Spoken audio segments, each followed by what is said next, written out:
ജന്മങ്ങളായി ഭാഗം 44. എന്താ എനിക്കോ? സഞ്ജയ് ചോദിച്ചു. പിന്നെ എനിക്കാണോ? നീ എൻ്റെ വീട്ടിൽ വന്നിട്ടുണ്ടോ? അവിടെ എല്ലാ പുതിയ മോഡലിലുള്ള ബൈക്കുകളുണ്ട്. ഇതിലൊന്ന് എൻ്റെ വീട്ടിലിരിക്കുന്നുണ്ട്. അതുകൊണ്ട് ഐശ്വര്യമായിട്ട് അളിയൻ അത് വാങ്ങിക്കോ. ഭദ്ര, നീ തന്നെ അത് കൊടുക്ക്. സിദ്ധാർത്ഥ് പറഞ്ഞതും വേണ്ട സിദ്ധു ഏട്ടാ, നമുക്ക് രണ്ടുപേർക്കും കൂടി കൊടുക്കാം എന്ന് പറഞ്ഞ് ഭദ്രയും സിദ്ധാർത്ഥും കൂടി ആ താക്കോൽ സഞ്ജയ്ക്ക് നേരെ നീട്ടി. അഡ്വാൻസ് ഹാപ്പി ബർത്ത്ഡേ ഏട്ടാ, ഭദ്ര പറഞ്ഞു. എൻ്റെ ബർത്ത്ഡേ ആണല്ലേ? അത് നാളെയല്ലേ? ഞാൻ ഓർത്തില്ല. ഇത്രയും നേരം സംസാരിച്ചു കൊണ്ടിരുന്ന സഞ്ജയ്ക്ക് സംസാരിക്കാൻ ഒന്നുമില്ലാത്തതുപോലെ വാക്കുകൾ തപ്പിപ്പുറക്കുന്നത് കണ്ട് അവർ 3 പേരും ചിരിച്ചു. അപ്പോഴാണ് സഞ്ജയ് ആ വണ്ടി ശ്രദ്ധിക്കുന്നത്. BMW R1250 GS. ഇത് ഇത്രയും വിലയുള്ള ബൈക്ക് എനിക്കോ? നീ വില നോക്കണ്ട. സമ്മാനങ്ങൾ തരുമ്പോൾ അതിൻ്റെ വില നോക്കാൻ പാടില്ല എന്ന് എൻ്റെ മുത്തശ്ശി പറഞ്ഞിരിക്കുന്നത്. അത് ചെറിയ വില ആയിക്കോട്ടെ വലിയ വില ആയിക്കോട്ടെ, നമുക്ക് ഒരാൾ സമ്മാനിക്കുന്നത് സമ്മാനമായിട്ട് മാത്രം കരുതിയാൽ മതി. അത് നിനക്ക് തന്നു കഴിഞ്ഞാൽ പിന്നീട് അത് നിൻ്റെ മാത്രമായിരിക്കും, സിദ്ധാർത്ഥ് പറഞ്ഞു. അത് സഞ്ജയുടെ കയ്യിൽ ഏൽപ്പിച്ചു. സഞ്ജയ് സിദ്ധാർത്ഥിനെ കെട്ടിപ്പിടിച്ചു, പിന്നെ ഭദ്രയെയും. ചെറിയൊരു പുഞ്ചിരിയോടെ ജിഷ അത് നോക്കി നിന്നു. സഞ്ജയ് നിറക്കണ്ണുകളോടെ ആ വണ്ടിയിലേക്ക് നോക്കി. തനിക്ക് തൻ്റെ ജീവിതത്തിൽ ഒരിക്കലും സ്വന്തമാക്കാൻ പറ്റുമെന്ന് സ്വപ്നത്തിൽ പോലും കരുതിയിട്ടില്ല. ആ വണ്ടിയാണ് ഇപ്പോൾ തൻ്റെ സ്വന്തമായി തൻ്റെ മുന്നിലുള്ളത്. അളിയൻ ഈ വണ്ടിയും കൊണ്ട് ഏതെങ്കിലും ഒരു നല്ല റെസ്റ്റോറൻറ്റിലേക്ക് വിട്ടോ. ഞങ്ങളും കൂടെയുണ്ട്. ഇന്ന് ചെലവ് മുഴുവൻ അളിയൻ്റെ വകയാണ്. ആ ബാങ്ക് ബാലൻസ് അതിൽ നിന്ന് കുറച്ചങ്ങ് പൊട്ടിക്കാമെന്ന് വിചാരിച്ചു, അല്ലേ ഭദ്ര? സിദ്ധാർത്ഥ് ചോദിച്ചു. പോകുമ്പോൾ ഈ മുതലിനെ കൂടി കൊണ്ടുപോകണം. ഞാനും ദേ ഇവളും ഞങ്ങളുടെ വണ്ടിയിൽ വന്നോളാം, സിദ്ധാർത്ഥ് പറഞ്ഞു. അപ്പോഴാണ് അതുപോലെ തന്നെ മറ്റൊരു വണ്ടി അവിടെ വന്ന് നിന്നത്. അത് കൊണ്ടുവന്ന ആൾ അതിൻ്റെ താക്കോൽ സിദ്ധാർത്ഥിനെ ഏൽപ്പിച്ചു. പോകാളിയാ, സിദ്ധാർത്ഥ് പറഞ്ഞു. നിറഞ്ഞ പുഞ്ചിരിയോടെ സഞ്ജയ് ആ പുതിയ ബൈക്കിലേക്ക് കയറി.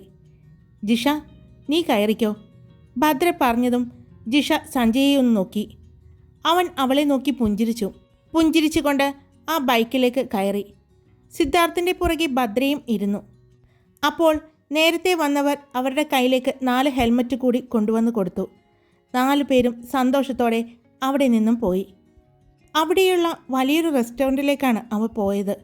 സഞ്ജുവിൻ്റെ സന്തോഷം ആ മുഖത്ത് കാണാൻ പറ്റുന്നുണ്ടായിരുന്നു. എല്ലാവരും ഒരുമിച്ച് ഭക്ഷണം കഴിച്ചു. സഞ്ജു തന്നെയാണ് ജിഷയെ അവളുടെ വീട്ടിൽ കൊണ്ടുവന്ന് ആക്കിയത്. കുറച്ച് മാറി സിദ്ധുവും ഭദ്രയും കൂടി വന്നു. ജിഷ ഇറങ്ങി വീട്ടിലേക്ക് പോയതും ഭദ്ര സഞ്ജയുടെ വണ്ടിയിൽ വന്ന് കയറി. സിദ്ധുവിനോട് യാത്ര പറഞ്ഞ് അവർ വീട്ടിലേക്ക് ചെന്നു. അപ്പോൾ സമയം 6 മണി അടുത്തിരുന്നു. സഞ്ജു വണ്ടിയുമായി വീടിൻ്റെ മുറ്റത്ത് വന്നു നിന്നതും പുറത്തുനിന്ന് അച്ഛൻ അവൻ്റെ അടുത്തേക്ക് വന്നു. ഇതേതാ ഈ പുതിയ വണ്ടി? അച്ഛൻ വന്നുകൊണ്ട് ചോദിച്ചു. ഇത് ഞാൻ വാങ്ങിയതാ, ഹെൽമറ്റ് ഊരിക്കൊണ്ട് സഞ്ജു പറഞ്ഞു.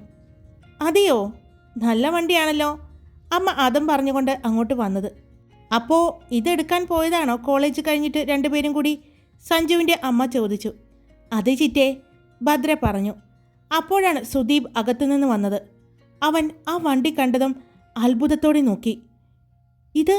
ഇതാരുടെ വണ്ടിയാ? അവൻ വേഗം ഇറങ്ങി വന്ന് ആ വണ്ടിയിൽ തൊട്ടുകൊണ്ട് ചോദിച്ചു. ഇത് എൻ്റെ വണ്ടി, സഞ്ജു പറഞ്ഞു. പിന്നെ ഈ വണ്ടി നിൻ്റെയോ? അതെ. എന്താ, നിനക്ക് വിശ്വാസമായില്ലേ?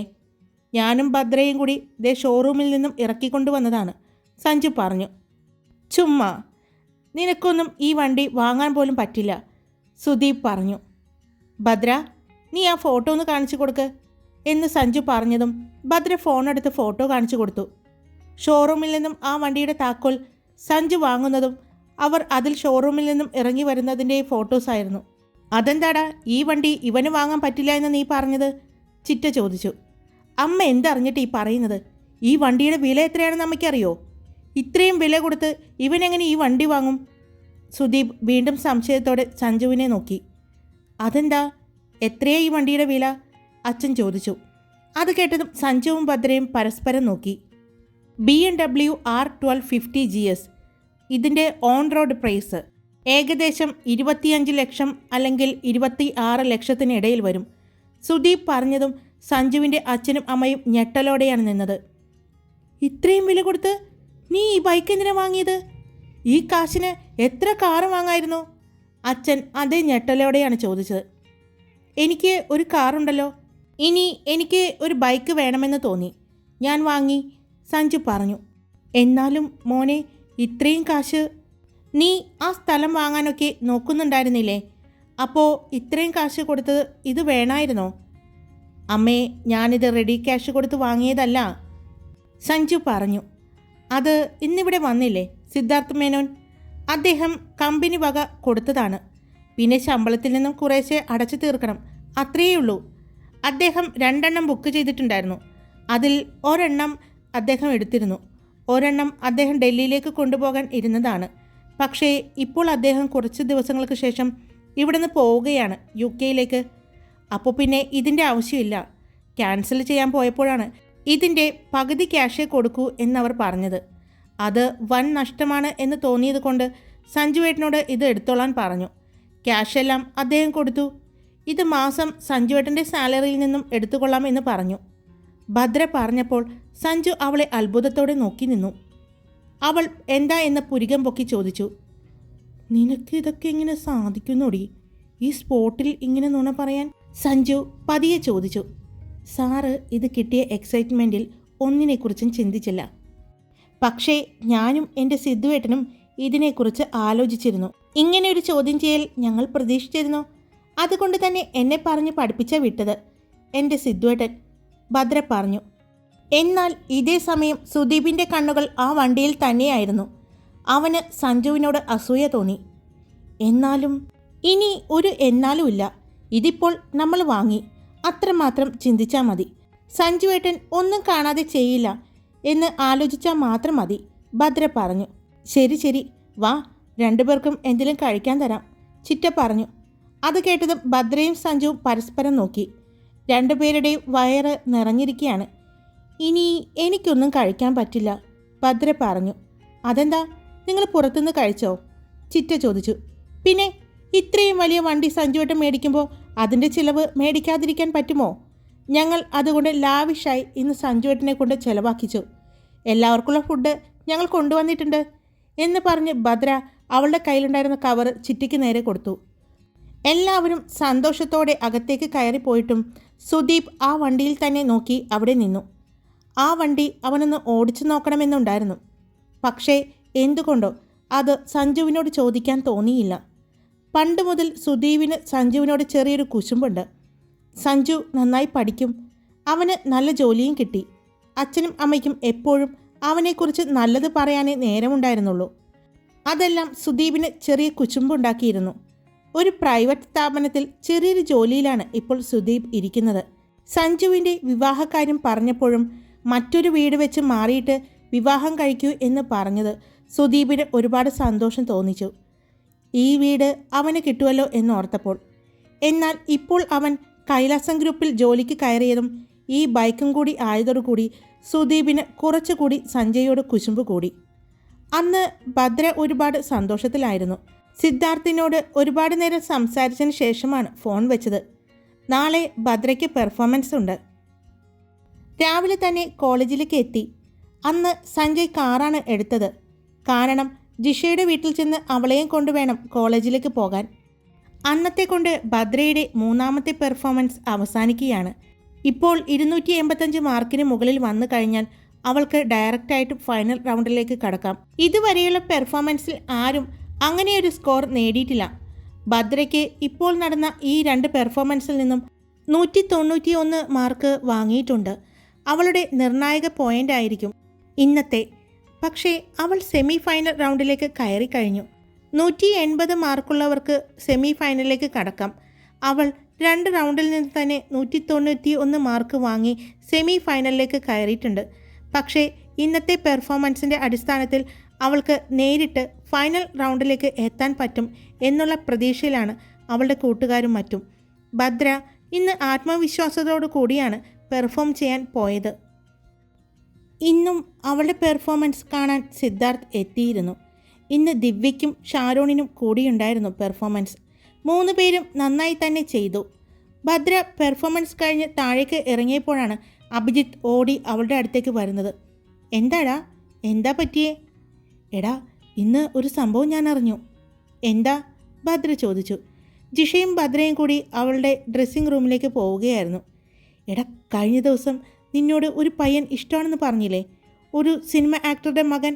അവന് ആക്സിഡൻറ്റ് പറ്റിയെന്നല്ലേ ഞാൻ അറിഞ്ഞു, ഭദ്ര പറഞ്ഞു. എടി, അവന് ആക്സിഡൻറ്റ് പറ്റിയതല്ല, അവനെ ആരോ മനഃപൂർവ്വം വണ്ടി ഇടിപ്പിച്ചതാണെന്ന്. ആര്?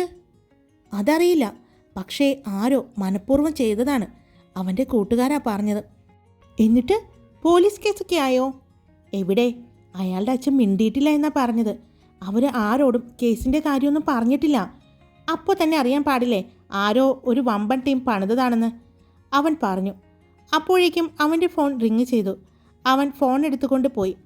ഭദ്രേ, എനിക്ക് ചെറിയൊരു സംശയമുണ്ട്, ജിഷ പറഞ്ഞു. എന്താടാ? ഇനി നിന്നെ ഇഷ്ടമാണ് എന്ന് പറഞ്ഞത് കൊണ്ട് സിദ്ധുവേട്ടൻ കൊടുത്ത പണിയാണോ?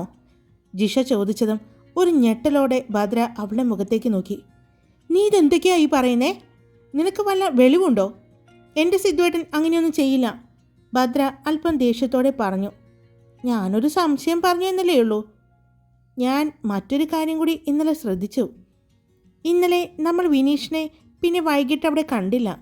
അവൻ്റെ വീട്ടിലെ ഒരു പരിപാടിയല്ലേ, അതും കൂടി ആയപ്പോൾ എനിക്കെന്തോ ചെറിയൊരു സംശയം പോലെ. അതുകൊണ്ട് പറഞ്ഞെന്നേ ഉള്ളൂ. ചിലപ്പോൾ എൻ്റെ തോന്നലായിരിക്കും കേട്ടോ. നീ എന്തായാലും വേഗം ഡ്രസ്സ് മാറ്, അവൾ പറഞ്ഞു. ഭദ്രയ്ക്ക് അവളുടെ മനസ്സിലും അപ്പോൾ സംശയങ്ങൾ തോന്നിത്തുടങ്ങി. അവൾ വേഗം തന്നെ ഡ്രസ്സ് മാറി ഫോൺ എടുത്ത് സിദ്ധുവിനെ വിളിച്ചു. സിദ്ധുവേട്ടൻ ഇപ്പോൾ എവിടെയുണ്ട്? അവൾ ചോദിച്ചു. അവളുടെ സംസാരത്തിലെ ദേഷ്യം മനസ്സിലാകുന്നുണ്ടായിരുന്നു. എന്താ പറ്റിയ ഭദ്ര? സിദ്ധുവേട്ടൻ ഇപ്പോൾ എവിടെയുണ്ടെന്ന് പറ, എനിക്ക് സിദ്ധുവേട്ടനെ ഇപ്പോൾ കാണണം, അവൾ പറഞ്ഞു. ഞാൻ എൻ്റെ ഓഫീസിലുണ്ട്, നീ ഇങ്ങോട്ട് പോര്, അവൻ പറഞ്ഞതും ഭദ്ര വേഗം അങ്ങോട്ടേക്ക് നടന്നു. അനുവാദത്തിന് പോലും കാത്തു നിൽക്കാതെ അവൾ വേഗം അകത്തേക്ക് കയറി ചെന്നു. അവളുടെ മനസ്സ് മുഴുവനും ജിഷ പറഞ്ഞ കാര്യങ്ങളിലായിരുന്നു. തനിക്ക് വേണ്ടി തന്നോട് ഒന്ന് ഇഷ്ടം പറഞ്ഞു എന്ന കാരണം കൊണ്ട് സിദ്ധുവേട്ടൻ അങ്ങനെ ചെയ്യുമോ? അവളുടെ മനസ്സ് അസ്വസ്ഥമാകാൻ തുടങ്ങി. എന്താ നിനക്ക്? സിദ്ധു അവൻ്റെ ചെയറിൽ നിന്നും എഴുന്നേറ്റ് ഭദ്രയുടെ അടുത്തേക്ക് വന്നു. അവളുടെ മുഖം കണ്ടപ്പോൾ തന്നെ അവൾ ദേഷ്യത്തിലാണെന്ന് അവന് തോന്നി. ഞാനൊരു കാര്യം ചോദിച്ചാൽ സത്യം പറയോ? എന്താ ഭദ്ര കാര്യം? ഞാൻ ചോദിച്ചതിന് മറുപടി പറ സിദ്ധുവേട്ടൻ. പറയുമോ? പറയാം. ഞാനിതുവരെ ആരോടും നുണ പറഞ്ഞിട്ടില്ല. പറയേണ്ട ആവശ്യം ഇതുവരെ വന്നിട്ടില്ല എനിക്ക്, അവൻ പറഞ്ഞു.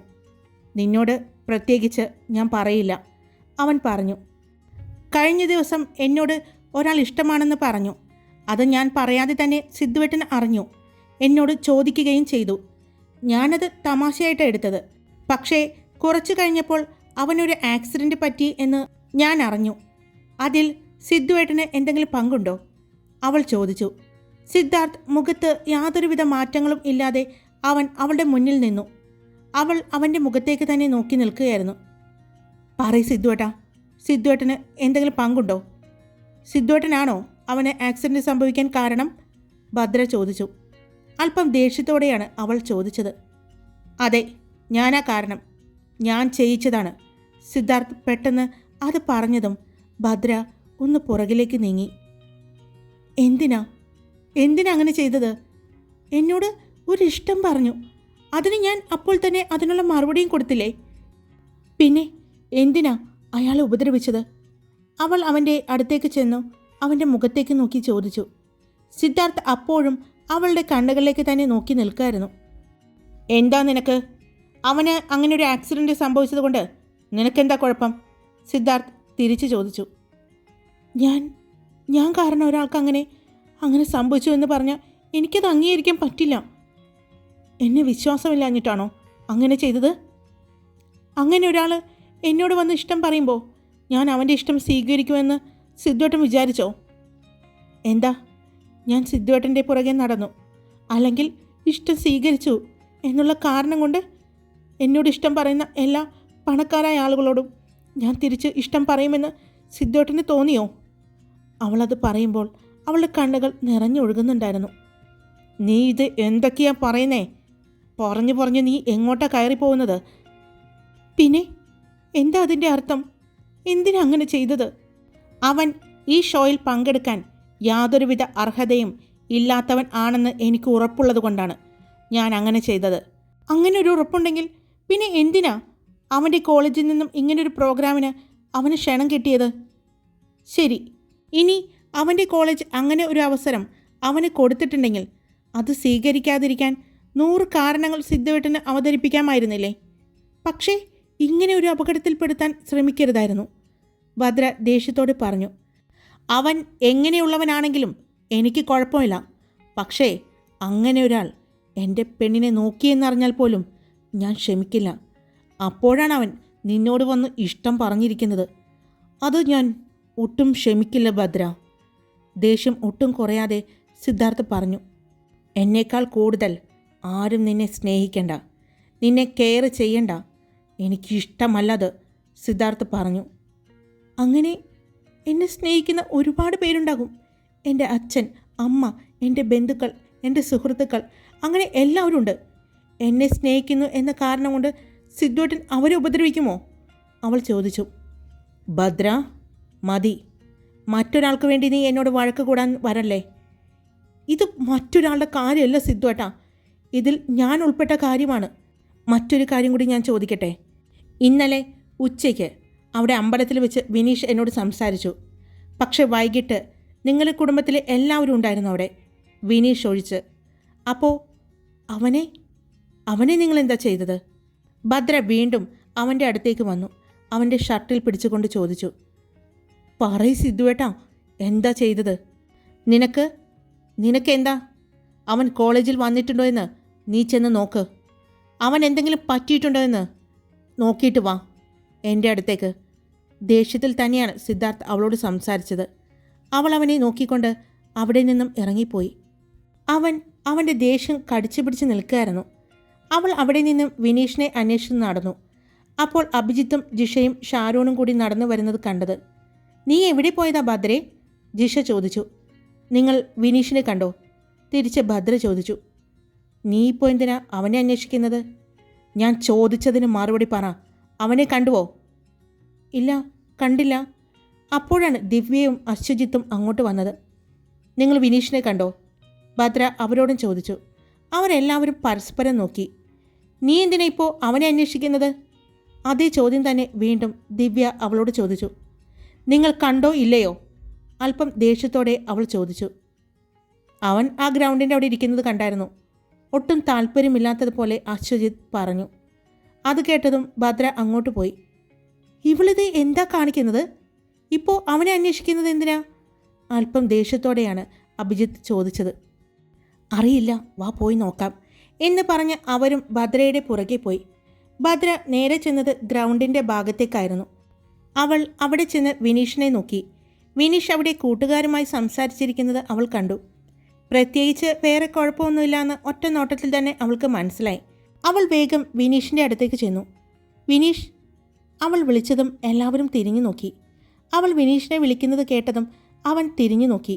അത് ഭദ്രയാണ് എന്ന് കണ്ടതും അവൻ്റെ കണ്ണുകളിൽ അത്ഭുതം തെളിഞ്ഞു. ഒന്ന് വരാമോ? ഭദ്ര ചോദിച്ചു. അത് കേട്ടതും വിനീഷ് എല്ലാവരെയും ഒന്ന് നോക്കി. എന്നിട്ട് അവളുടെ അടുത്തേക്ക് നടന്നു. ഇന്നലെ അമ്പലത്തിൽ വന്നിട്ടുണ്ടായിരുന്നു. അപ്പോൾ വിനീഷിനെ കണ്ടില്ലായിരുന്നല്ലോ, അവൾ പറഞ്ഞു. എവിടെയായിരുന്നു വിനീഷ് ഇന്നലെ? അവൾ ചോദിച്ചു. അവളുടെ ആ ചോദ്യം കേട്ടപ്പോൾ വിനീഷിന് സന്തോഷമാണ് തോന്നിയത്. എന്നാൽ വിനീഷ് ഇന്നലെ ആ സമയം എവിടെയായിരുന്നു എന്നറിയാൻ വേണ്ടിയായിരുന്നു ഭദ്ര ചോദിച്ചത്. സിദ്ധാർത്ഥ എങ്ങാനും അവനെ എന്തെങ്കിലും ചെയ്തോ എന്ന് അവൾക്ക് അറിയണമായിരുന്നു. എന്താടോ, എന്താ താനങ്ങനെ ചോദിച്ചത്? വിനീഷ് വീണ്ടും ചോദിച്ചു. അല്ല, ഞങ്ങൾ വന്നപ്പോൾ കണ്ടില്ലായിരുന്നു, അതുകൊണ്ട് ചോദിച്ചതാണ്. അവന് എന്ത് പറയണമെന്നറിയാതെ അവൻ നിന്നു. അത് ഭദ്ര, ഞാൻ ഇന്നലെ എൻ്റെ ഫ്രണ്ടിന് ഒരു ആക്സിഡൻറ്റ് പറ്റിയിട്ട് ഹോസ്പിറ്റലിൽ പോയിരിക്കുകയായിരുന്നു, അവൻ പറഞ്ഞു. അതെയോ, ശരി, ഞാൻ കണ്ടില്ല, അതുകൊണ്ട് ചോദിച്ചതാണ് എന്ന് പറഞ്ഞ് അവൾ തിരിഞ്ഞു നടക്കാൻ പോയതും വിനീഷ് അവളുടെ കയ്യിൽ പിടിച്ചു. അത് കണ്ടതും ജിഷ അടക്കം എല്ലാവരും ഞെട്ടി അവരെ നോക്കി. ഭദ്ര തിരിഞ്ഞ് അവനെ നോക്കിക്കൊണ്ട് അവൻ പിടിച്ച കൈയിലേക്ക് നോക്കി. സോറി ഭദ്ര, പെട്ടെന്ന് കൈവിട്ടുകൊണ്ട് വിനീഷ് സോറി പറഞ്ഞു. ഇന്നത്തെ പെർഫോമൻസ് നന്നായിരുന്നു കേട്ടോ, ഞാൻ കണ്ടായിരുന്നു. താൻ എന്തായാലും ഫൈനൽ റൗണ്ടിൽ കയറുമെന്ന് ഉറപ്പുണ്ട്, അവൻ പറഞ്ഞു. അവൻ അവൾക്ക് നേരെ കൈനീട്ടി. അവൾ അവൻ്റെ മുഖത്തേക്ക് നോക്കി. എന്താണ് എന്നുള്ള രീതിയിൽ നോക്കി. കൺഗ്രാറ്റ്സ്. അതിന് റിസൾട്ട് വന്നിട്ടില്ലല്ലോ. വന്നിട്ട് പോരെ? ഭദ്ര ചോദിച്ചു. അഡ്വാൻസായിട്ട് ഒരു വിശ്വസം ഇരിക്കട്ടേടോ. ആ കൈ നീട്ടിപ്പിടിച്ചുകൊണ്ട് തന്നെയാണ് പറഞ്ഞത്. ഭദ്ര മടിച്ച് അവളുടെ കൈ കൊടുത്തു. എന്നാൽ ഇതെല്ലാം ദൂരെ മാറി നിന്ന് സിദ്ധാർത്ഥ് കാണുന്നുണ്ടായിരുന്നു. അവൻ്റെ മുഖം ദേഷ്യം കൊണ്ട് വരിഞ്ഞു മുറുകി. അവൻ്റെ കൈമുഷ്ടി ചുരുട്ടിപ്പിടിച്ചു. അവൻ്റെ ദേഷ്യം തീർത്തു.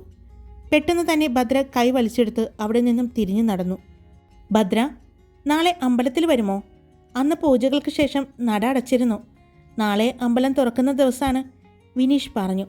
അവൾ ഒന്നും മിണ്ടാതെ നടന്നതേയുള്ളൂ. എന്നാൽ വിനീഷിന് ഒത്തിരി സന്തോഷമായി. അവൾ തന്നെ അന്വേഷിച്ചു വന്നു എന്നോർത്തപ്പോൾ അവൾ അവനെ ഇഷ്ടപ്പെടുന്നുണ്ട് എന്ന് തോന്നി.